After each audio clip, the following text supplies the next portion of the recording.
এই যে আপনাদের বাড়ি কোনটা? আমরা হ্যাঁ, আপনারা ছাড়া তো এখানে আর কেউ নাই। আছে তো, আছে, কে আছে? ওই যে ওদিকে ভূত, পেতনি, পরি, কাউয়া, কাক। আপনারা দেখেন নাই? দেখছি সো পরি।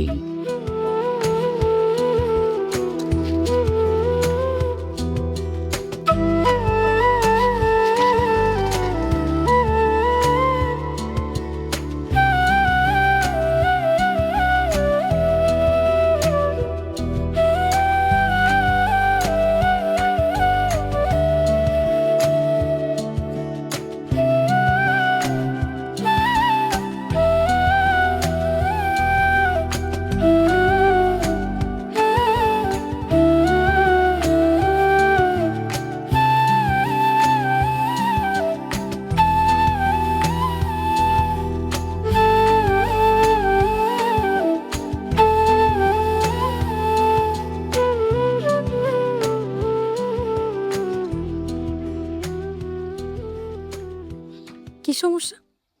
না, কোনো সমস্যা নাই তো। হঠাৎ করে মনে হয় তেল শেষ হয়ে গেছে। তেল তো শেষ হবেই, বয়স তো আর কম হয় নাই। না, নতুন কিনছি তো, ওই 6 বছর 7 মাস। আমার মনে হয় বাইকের কোনো সমস্যা নেই, সমস্যা তো আপনার মধ্যে চাচা। চাচা,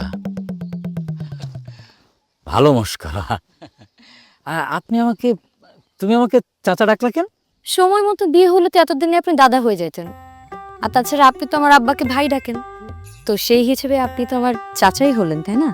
আমাকে চাচা ডাকবা না, আমাকে ভাই ডাকবা, ভাই, গফুর ভাই। আপনি মানে তুমি চাইলে আমাকে নাম ধরেও ডাকতে পারো, তোমার জন্য এটা ডিসকাউন্ট। আমার জন্য ডিসকাউন্ট কেন? তুমি তো স্পেশাল মানুষ, স্পেশাল মানুষের জন্য স্পেশাল ডিসকাউন্ট।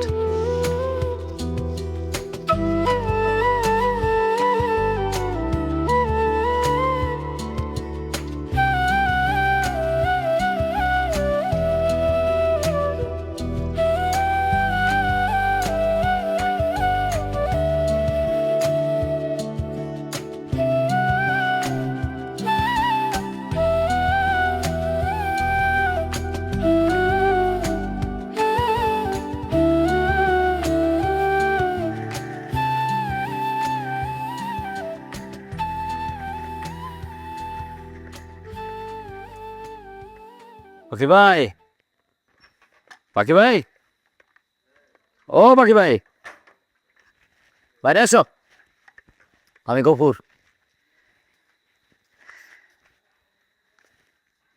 ঘটনা কি? ঘটনা তো খুবই সামান্য। আমার একটা মেয়ের খুব পছন্দ হয়েছে। শোনো, তোমার আমি একটা কথা বলি। হ্যাঁ। তোমার ওকালতি আমি আর করতে পারবো না, তুমি এখন যাও যাও। আরে তুমি এটা কি বলতেছো? তুমি যাও বললেই কি আমি যাবো নাকি? আমি তো যাবো না। শোনো, জমি জমা আর বিয়ের ব্যাপারে ইনভেস্ট করতে আমার কোনো আপত্তি নাই, কিন্তু দুইটাই আগে পছন্দ হইতে হইব, মনে ধরতে হইব। একটা মেয়ের আমার খুব মনে ধরছে। মেয়েটাকে? মেয়েটা ওই যে বাজারের পাশে যে সমিলটা আছে না, সমিলের যে মালিক হাসেম মিয়া, তার মেয়ে। তুমি কি আমার সাথে মস্করা করো? একদমই না। হাশেম মিয়ার মেয়েকে তোমার কাছে বিয়ে দেবে, তুমি এটা ভাবলা কেমনে? শোনো, আর এই প্রস্তাব নিয়ে আমি যাইতে পারবো না। উনি রাগী মানুষ, যে কোনো সময় যে কোনো ঘটনা ঘটাই দিতে পারে।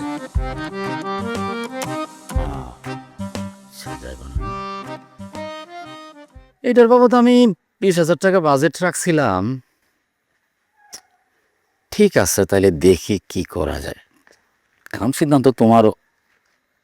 কত? 20,000 দাও।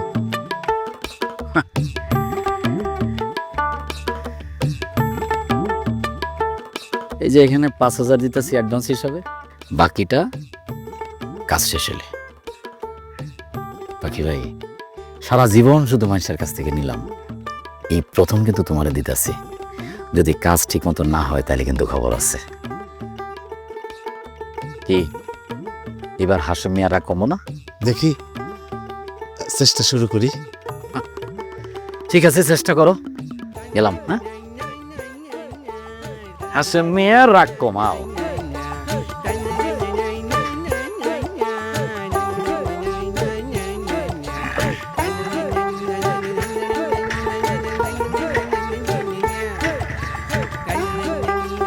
আরে শালার, বিয়ার পরে বাইকটা বদলাইলো মো।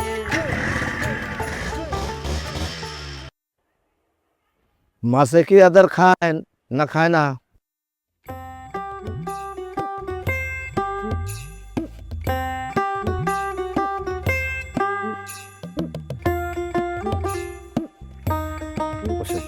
কি ঘটক, কিছু কইবা নাকি? চা নাও, চা নাও। নাও না, তুমি নাও। শোনেন,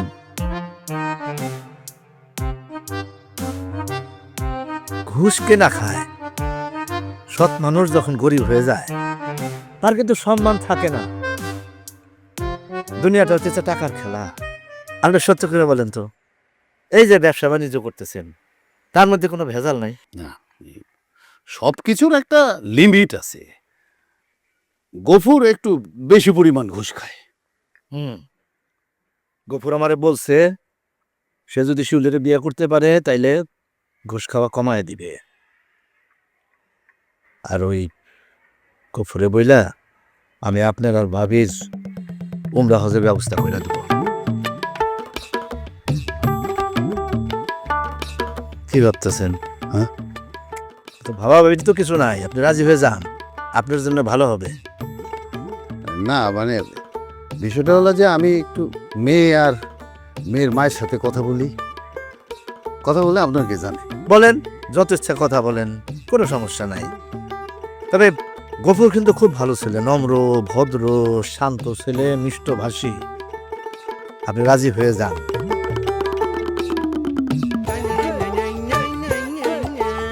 আমি যাই। জি,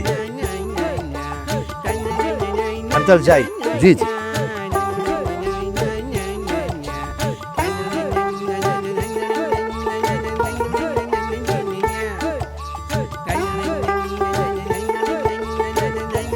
আরে ভিডিও করুন না, 5 স্টার সার্ভিস না দেখাতে পারলে নেগেটিভ রিভিউ হবে। রয়্যাল স্যুটটা কমপ্লিমেন্টারি করে দাও। থিন অ্যান্ড ক্রাঞ্চি বিস ক্লাব ফিট বিস্কিট, যখন তখন ইটিং, যেখানে সেখানে ফিটিং।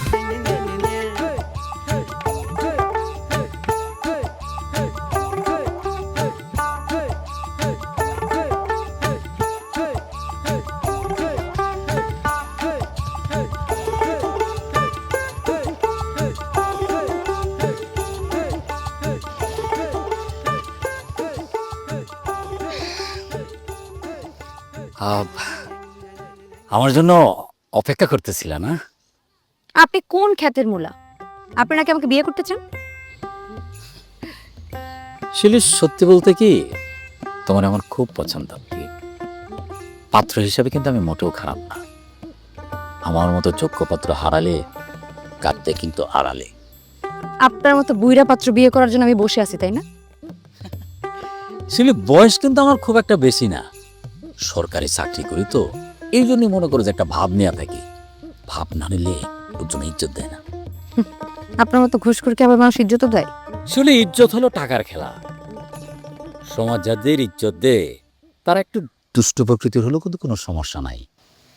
টাকায় কি না হয়, টাকায় সব হয়। টাকা যদি সব কিছু হয় তাহলে আপনি এক কাজ করেন, আপনি টাকা দিয়ে একটা বউ কিনে নিয়ে আসেন। কারণ টাকা দিয়ে আপনি আমাকে কিনতে পারবেন না। আপনার মতো ঘুষখোর সেগুন কাঠকে বিয়ে করার আমার কোনো ইচ্ছা নাই। আপনি যদি আজকের পর থেকে আমার আব্বারে ফুসলানোর চেষ্টা করেন, লোভ দেখানোর চেষ্টা করেন, আমি আপনার ইজ্জত গাছের মধ্যে বাইন্ধা ঝুলায় রাখবো। শিলি, বুঝতে পারছি তুমি আমার উপরে খুব বিরক্ত, অনেক রাগ করে আছো। কিন্তু আমার রাগ তুমি গাছের উপরে ঝাড়তেছো কে? আরে গাছেরও তো প্রাণ আছে। এটা কিন্তু আমার কথা না, এই কথাটা বলেছেন স্যার জগদীশচন্দ্র বসু। বাহ, আপনার খুব জ্ঞান। আপনি এক কাজ করেন, আপনার মতো জ্ঞানী একজনকে বিয়ে করেন। আমার আপনার মতো জ্ঞান নাই। আপনি আমার বাসায় আর কোনোদিন বিয়ের প্রস্তাব পাঠাবেন না, কারণ আপনাকে আমার পছন্দ না।